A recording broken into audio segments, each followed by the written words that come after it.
Based on the famous open world RPG series, The Elder Scrolls Online opens a different chapter that already made fans divided, as gamers alike. ZeniMax takes it where Bethesda did not dare and is taking the risk while it opens the game to a wider audience. Will it be worth it, and how does it work with already established series? Let's find out.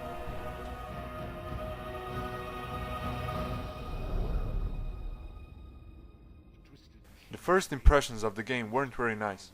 The launcher itself is one of the worst I have experienced so far, and it lacks some basic options like close the launcher when the game starts. The beginning of the game itself is still one of its main weaknesses. Not that I will rage on Cold Harbor, how linear, closed and dull it was. No, I think it's fairly well done. The art design is great and it has everything one level should. If someone thinks that was done poorly, I'd say go check out Solkarin in Dragonborn DLC. However, it is game design that failed and is bound to fail. You simply cannot put all the players that entered the game in the same starting area and expect it to go smoothly. Whoever thought this was a great idea obviously had a lot of moon sugar.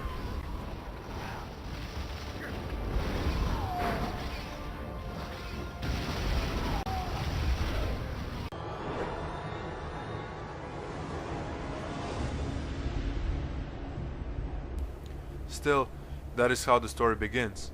1000 years before the events in Skyrim, in the age of the Second Era, the Adric prince Molag Bal has successfully started merging his own realm of Cold Harbor with the plane of Mundus where our mortals live.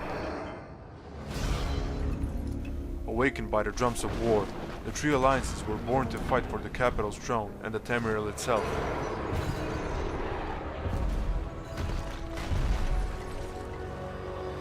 Aldmeri Dominion, led by High Elves, along with Wood Elves and Khajiit under the banner of an eagle.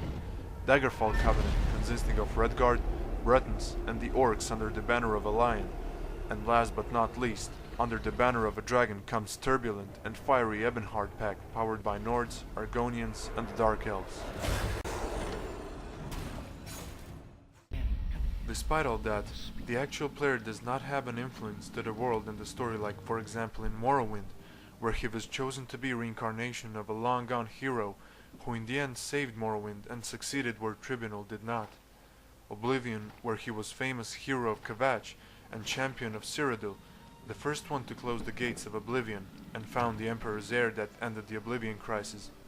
Or the famous last Dragonborn, who stood in the midst of chaos as the one who saved the whole Tamriel from devastating, vengeful return of the tyrannical dragons in Skyrim. Even if you get the title of the Emperor in the Elder Scrolls Online, you're bound to be overthrown eventually, and the next to be sharing the same fate. This is the history that is yet to be written in the lore, however only to be questioned, changed, or even erased in future by following event known as Dragonbreak. Because we all know, in history there is only one man that conquered the Ruby Throne for good, and that's Talos Stormcrown, better known as Tiber Septim. Now, for all those who claim that this can be done because of the MMO genre, there is for a fact Star Wars The Old Republic, where your character had codename that entered in lore history for good, along with everything you've done in your adventures. There is a good saying in my country that goes, "Sve se može kad se hoće," or you can accomplish everything, but if you want it bad enough. For the start, the look of the races is worse than in Skyrim, but far better than in Oblivion. I'd say overall look is still great, especially for an MMO, and there is still tons of options to choose from the character creation.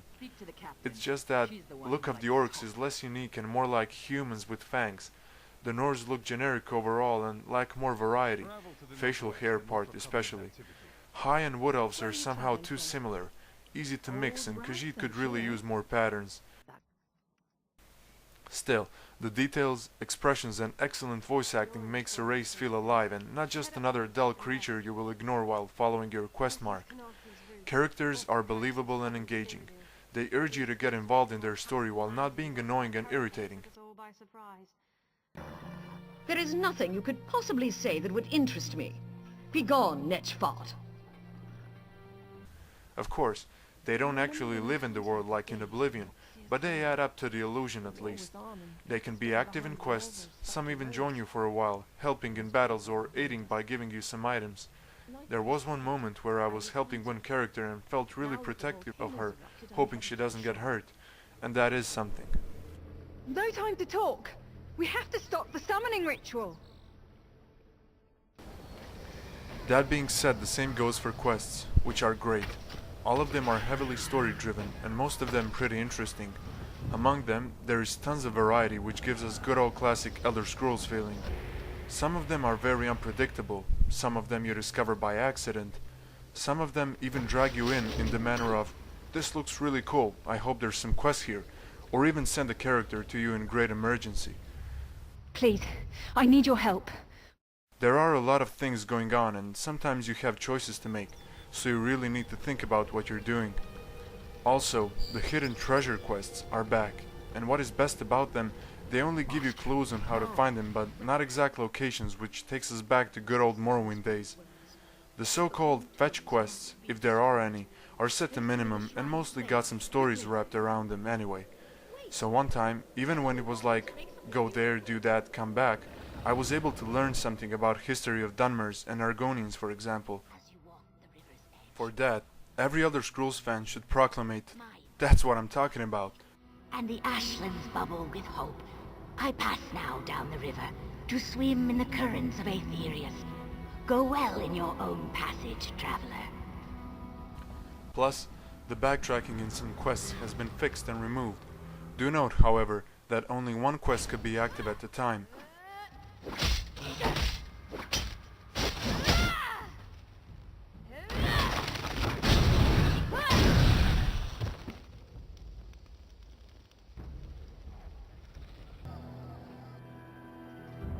Iskramo's air indeed.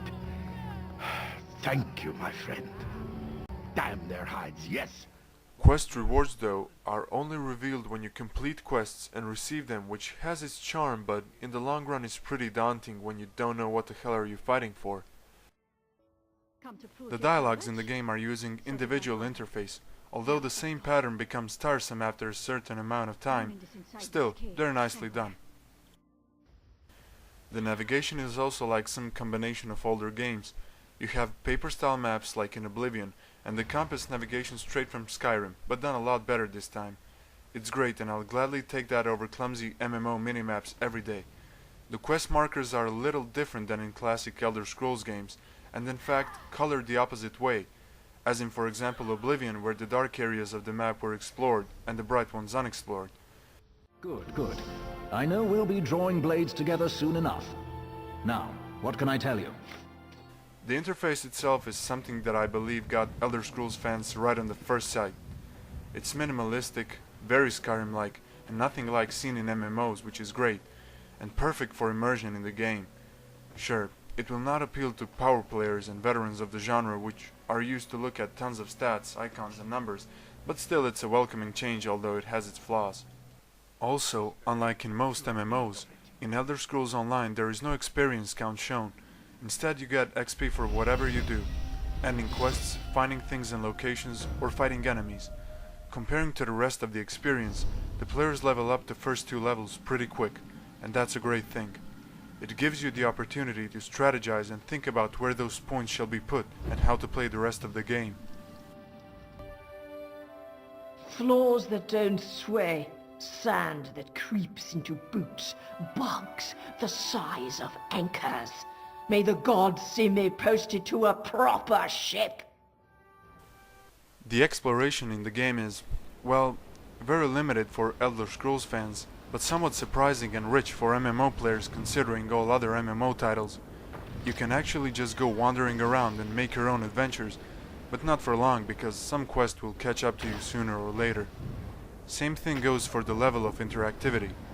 Fans of the series could be little disappointed not being able to pick up whatever they see and touch, but on the other hand, there are still a lot of things that manage to compensate for shortcomings. For example, only one book can be read from the bookshelf and cannot be picked up. However, all books are listed in journals, so there is something more to it after all. This could be especially interesting for other non-Elder Scrolls MMO players in general. The hope lies in fact that ZeniMax is constantly working on improving the interactivity between the world and the player, So a few days ago it became possible to get a weapon from the place which was untouchable before. But still, I honestly doubt that this feature will be fully implemented since it is important for the game to stay balanced. I can never decide. The market has so many choices. Oh, a customer. Can I help you choose something from our selection of fine woodcraft? Please. Sorry, I'm so excited. It's my first day. I don't know about you, but for me, the economy system in this game, just like real payment methods, has gone to hell. Mainly the amount of gold you receive by finding or defeating things is one lousy single gold coin, and you won't find anything to buy for less than minimal of 300 to 400 gold, which is a real mood killer right from the start. To top this up, even most of the stuff you find in the game does not have any selling value and are mainly crafting items which forces you into crafting even if you don't want to, and even that's not done nearly good or rewarding as it should have been.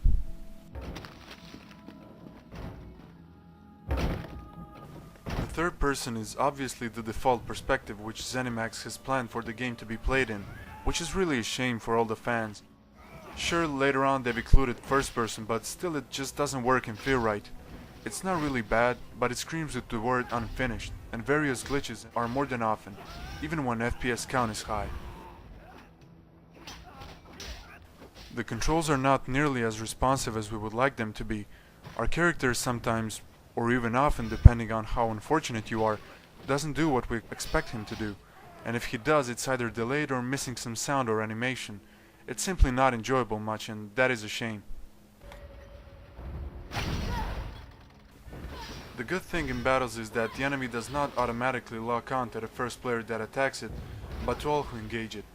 So if you've picked the wrong badass to mess with, you could drag him around for a while until some other players comes to the rescue. However, this doesn't apply for monsters associated with quests as well as quest items. So if the place of interest is crowded, you literally have to wait for your chance for the item or monster to respawn in order to get to it quickly before someone else jumps at it again.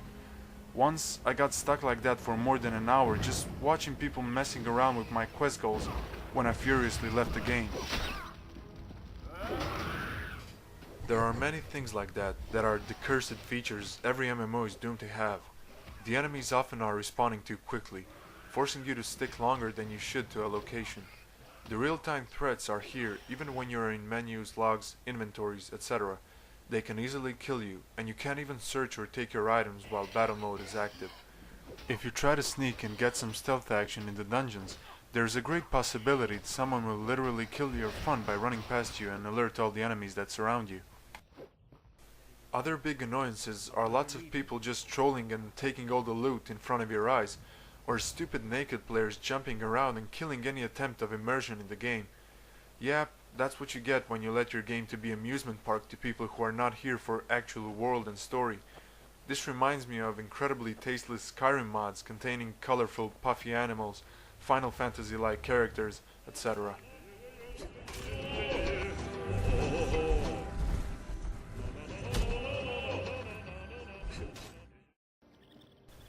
Interaction with other players is little tricky using the offered option wheel, and some things are really missing, like at least some basic overview of the player you're interacting with, his abilities, equipment, and so on. Thankfully, there are some things here that are done better. For example, the game lets players on lower levels to respawn on the same place, making it little more forgiving due to beginner mistakes. Also, what's cool in battles is that there is no cooldowns for abilities, and if your special actions are interrupted during a battle, your stamina and ability are not wasted. Instead, they're restarted for you to use again right away. However, the weapons in the game, while sure can be enchanted and useful, they can become much less important once you gather your set of skills. So, spamming effective abilities quickly becomes standard method, which makes the combat stale and boring. And for one Elder Scrolls game, that is a damn shame.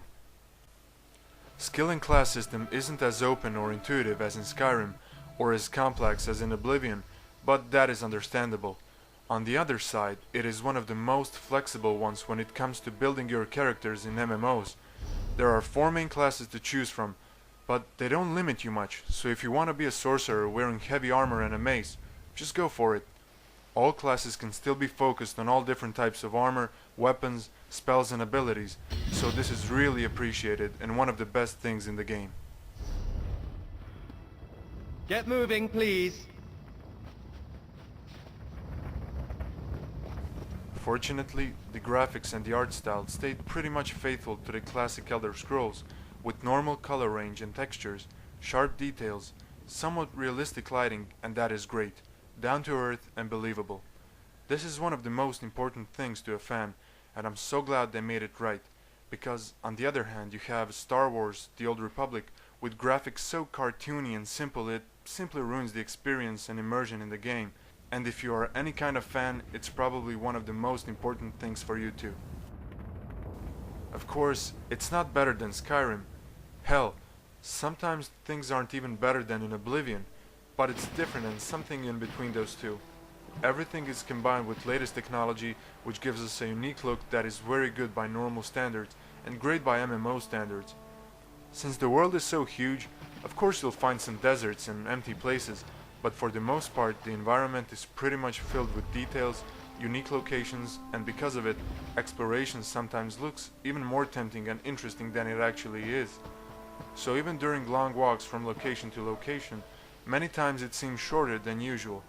Most people got that kind of impression from starting areas, and among all of them, I found Strass McKay and Stonefalls to stand out the most, while Kenarthy's Roost and Oredon are a bit less interesting but still very nice, and Coal Harbor and Betnik being somehow uninteresting and much less appealing. So it's no wonder why many people have different opinions. The main flaws with the graphics are mainly visible in first person, and from that perspective the game needs a lot of sharpening and polishing to be as satisfying as a single-player Elder Scrolls game, especially the weapons, which lack intricate details like in previous games. Barely contain its hunger. Lord's command and we obey, over the seas and far away. A sailor lives a happy life. Sound is pretty decent, although there is much room left for improvement. The songs in the soundtrack are obviously mixed themes from older games, but that is nothing new to all Elder Scrolls players. However, the atmosphere in the game is a little off. If you threw out main themes and that one or two bard songs, there really wouldn't be much that would immerse you in terms of audio, and that combined with some other weak points is what gives many players feeling that they're not playing an Elder Scrolls game. No matter how beautiful the soundtrack is, hearing the same tune over and over again is starting to get annoying. On the other hand, the voice acting is great.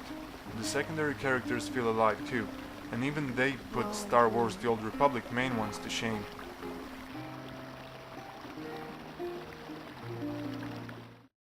When they asked Raelgar Stonecrush to help defend the town, he accused us of being fancy. I assume that's an insult in Skyrim. Also, I think he was drunk. Overall, the balance in the game feels really off. Of course, the diversity between characters is great and welcomed, but often two characters in the same class, level and race mean two different experiences that really are not that. One gets rich by getting all full containers, while the other gets poor for getting almost all of them empty. Some things really should be less randomized and adjusted to individual players after all, so better phasing and instancing should be one of the main priorities in the future. Speaking about balance, the beta was pretty unstable and for many of us real bugfest, as you can see in our previous video named Bug Report. Things weren't any better for those who got early access either, and just on the launch day, things started getting into place, providing much better and stable experience, although there are still some quests that cannot be completed, falling into the ground, stuck into walls, disappearing NPCs. Yeah, you get the picture. It's not very nice, but it's still a lot better than in the past. The daggers are cowards. They attack the weak and hide behind tricks. These soldiers thought I was a defenseless farmer. I've corrected that error.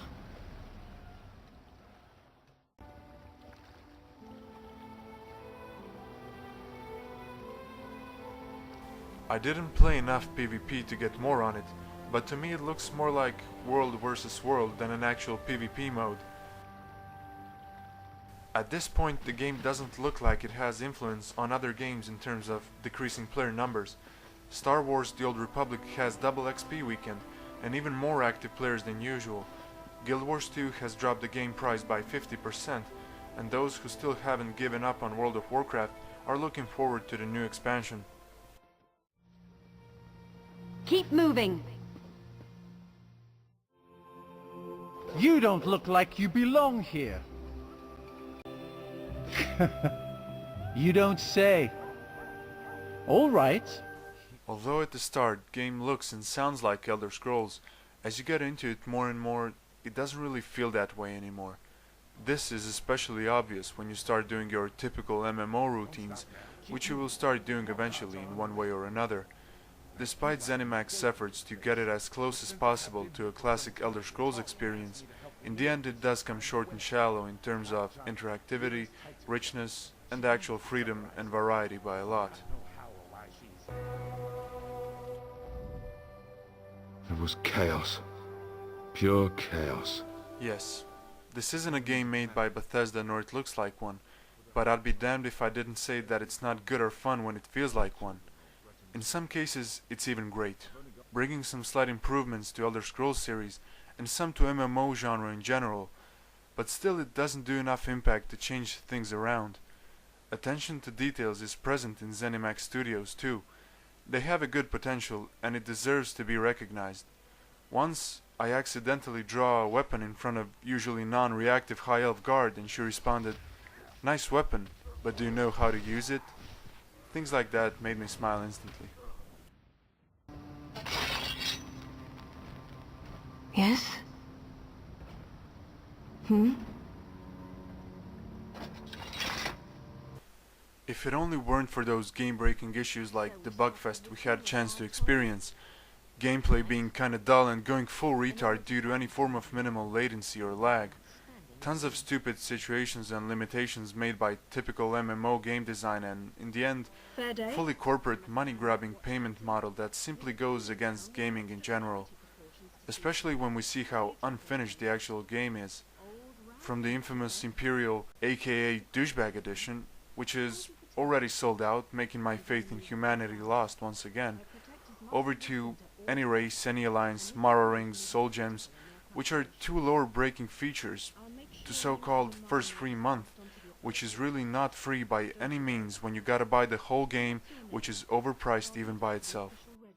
Some of those things, just like early DLCs, overpriced demos, etc., are simply unacceptable.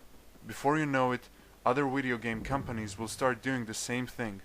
What's next? Charging for the patches? Well, when I think of it, that's what a good portion of your monthly sub fee goes to anyway. Fan or not, there is no way to justify this practice. That being said, I myself too won't be paying for it longer, because I simply can't stand for it, and this is my final take on the game. Thank you for getting my men out of there. So yeah, there is lots of things this game made right, but also many things it got wrong. It is lots of fun when it works right, but none of it when you're out of luck, sync, and money. Although it offers a lot of content, it does feel like stretched thin, and that's why you don't see anyone saying, "Oh my god dude, you gotta play this game, it's so awesome." This is a big letdown for me. For a price of $70 plus $250 a year, you have the right to expect a great game, polished to the last and ready for launch. When they release it and start charging like that, there is no room for excuses anymore. After so many months of beta testing and 7 years of development, excuse me if I expected a complete game. So no, it's not the perfect Elder Scrolls game as we would like it to be, not even by far, but it's a fun ride for those who are lucky enough and who can afford it. All being said, in the end, it's either too expensive for what it has to offer or too weak to justify the price. Pick one. Sometimes it's still better to revisit older games and find some new things in them to be hyped about while waiting for a proper sequel, being it either a patched Elder Scrolls Online with added content or the Elder Scrolls 6 that should give us the whole thing in one standard box as it used to be. Just like some famous Game of the Year editions or other MMOs, the Elder Scrolls Online would be best to pick up 1 year after release or so, when it's more complete, better and stable experience. Until the next adventures, thank you for watching and see you later.